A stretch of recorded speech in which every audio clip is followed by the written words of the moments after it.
Piauí, alô Brasil, Jorge Cardoso.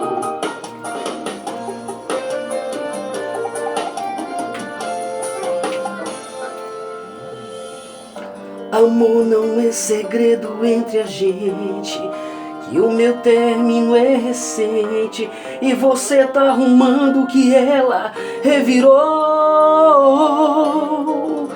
esse sentimento pendente que insiste em bagunçar a minha mente. Vai passar um dia, mas ainda não passou. Eu sei que você poderia ter escolhido alguém menos complicado, que não tivesse no presente uma pessoa do passado.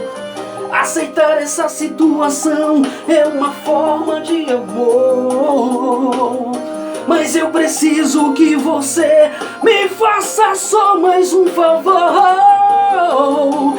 Ainda não me chame de meu nego, ainda não me chame de bebê, porque era assim que ela me chamava, e um apelido carinhoso é mais difícil de esquecer.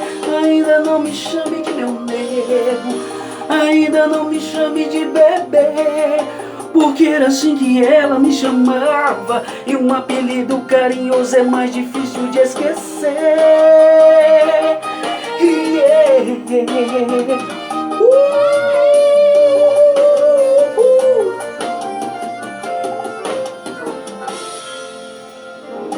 Eu sei que você poderia ter escolhido alguém menos complicado, que não tivesse no presente uma pessoa do passado.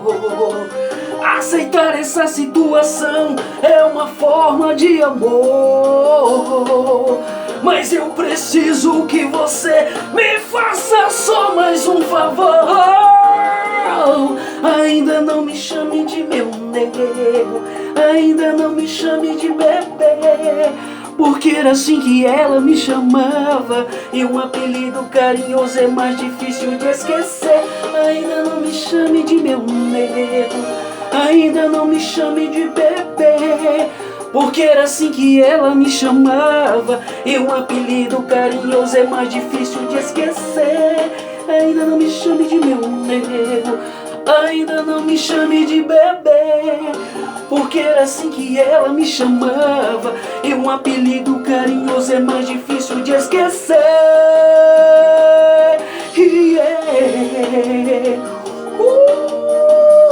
Porque era assim que ela me chamava, e um apelido carinhoso é mais difícil de esquecer.